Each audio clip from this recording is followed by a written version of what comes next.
Hello guys, my name is Stealthy Striker and welcome back to another video. And in today's video, I will be reviewing Nightwing number 80 by Tom Taylor, with art by Bruno Redondo and colors by Lucas.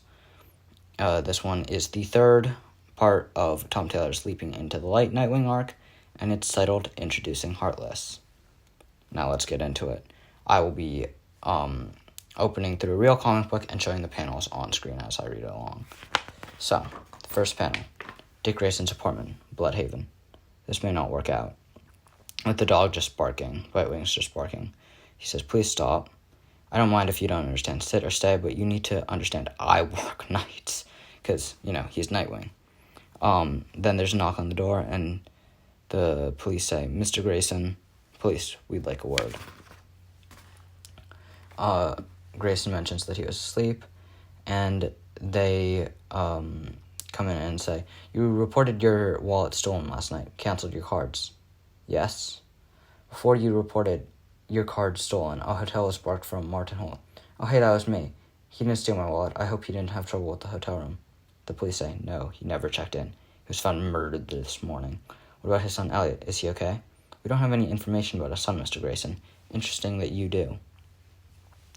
So Dick calls Barbara. She says, "Hey, you missed me already?" Something like that. "Did you get back to Gotham okay?" She says, "I've only gotten to the end of your street." "That's good. Would you mind coming back?" "Why?" "Because I'm pretty sure I'm being accused of murder, and you're my only alibi."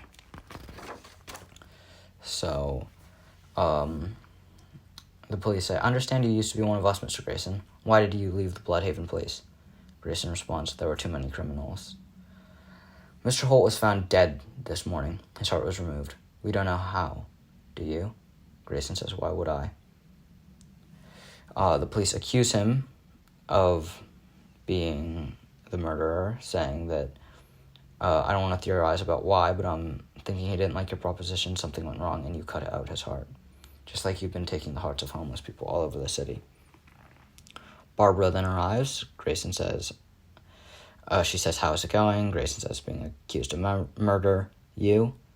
"Detectives, I'm Barbara Gordon. I was with Grayson all night," and essentially says that she has the evidence to prove that he wasn't guilty.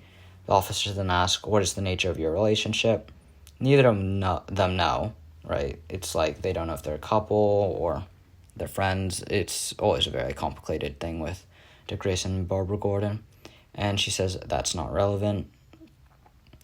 And then Grayson and Barbara mentioned that they both have law degrees and how they're eager to help with the investigation, but accusing Grayson of murder with an alibi and with no evidence is embarrassingly incompetent. This causes the police to leave, and Barbara asks if Grayson's going to look for the kid, which he is going to. Grayson says, "The killer cut out his heart. Does that mean something to you? Yesterday when I chased the kids into the tent, they asked if I was a man without a heart," which means the kids have seen or know about the person who is taking the hearts of homeless people around the city. Barbara, Dick then says he needs to make a call. Babs asks to whom, and on the next page it says, "My brother, Tim Drake, thought of many as the best Robin. I totally get it." So, Tim Drake shows up. Grayson gives him the praise of being the best Robin. That's huge. Coming from the first Robin, the prodigal son, the golden child. That's some huge praise. Grayson then meets Tim, and Tim says Batman wanted me to give you something, and he gives him a wallet chain so that Grayson does not get his wallet and stole it again. Grayson says, "I'm never living this down, am I?" Tim says, "Of course not." Then we have this beautiful art of them just walking through the city, or swinging through the city, landing on a train, dodging. Tim mentions that he knows about what Alfred left to Dick, and it's just like not the amount of money that's so important, but it's what Dick's gonna do with it, which is the real burden that has come with what Alfred has given to him. Tim and Dick basically explains the situation to Tim, telling him how he met this man and his son last night, booked a room for them to get them off the street, and how his father was killed, and how Grayson had found a tent city full of homeless kids, and he doesn't need Robin, he needs Tim Drake. He just needs a kid, essentially, and Drake is the best option. Drake says, "You got a puppy?" Dick said she was going to the pound. Sure, that sounds plausible. Calling back to the last issue, Grayson's just not going to let an innocent creature, go. He's always going to protect the innocent, even if it's a puppy. So Grayson gives Tim the dog, and on the next page, we see that Tim is going to enter the tent city. Tim says, "So Babs stayed the night, huh?" Grayson says, "I slept on the couch." "I see." And then Barbara just says, "I'm on this channel, right?" Very loudly, and Tim says, "Well, no, I do." Grayson says, Can we talk about something else? Like the potential serial killer cutting out people's hearts?" "Yeah, a much more comfortable conversation.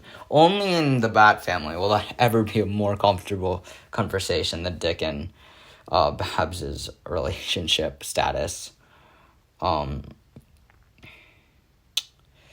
Grayson Tim then sees the son of the guy whose heart was taken out, and it cuts to an hour later, where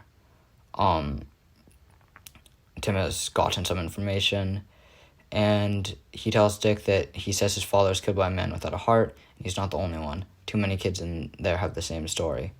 So, basically, a bunch of all the homeless kids, or most of them at least, have had their parents killed by this man without a heart, heartless.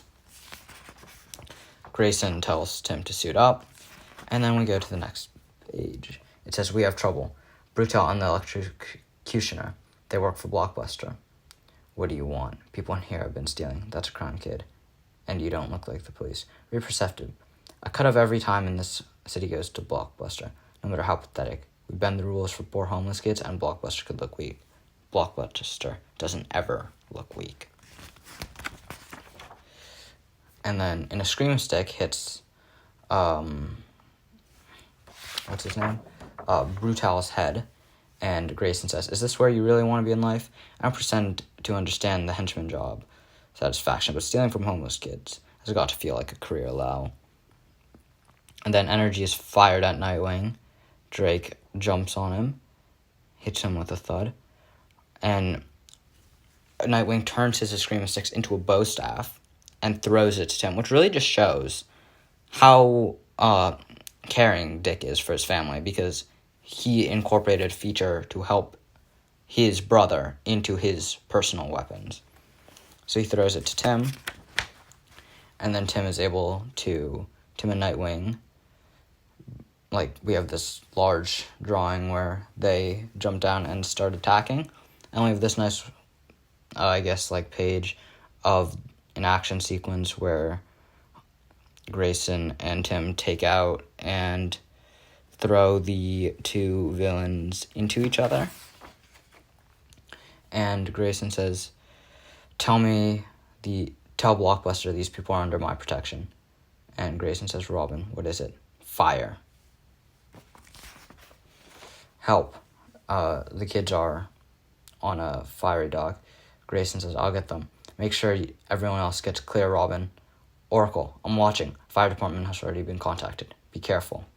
The kids yell, "Help, please." Grayson says, "It's okay. You're going to be all right." "You said a damn fire? That wasn't us, man. Can't get money out of dead people," Tim says to the henchmen that work for Blockbuster.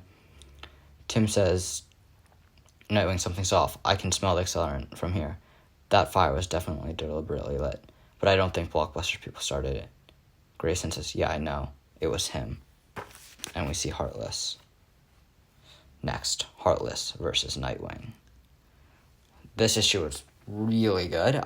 We got Tim in the Nightwing story. I love to see it. Another Robin. Now we have Robin and Barbara. This is going to be a solid 8.5 out of 10 once again. Still, I think it's really good so far. The art's, of course, amazing.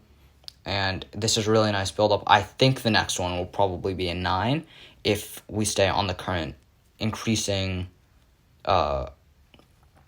trajectory that this storyline is going. So thank you guys so much for watching, and I'll see you guys in the next one. Bye, guys.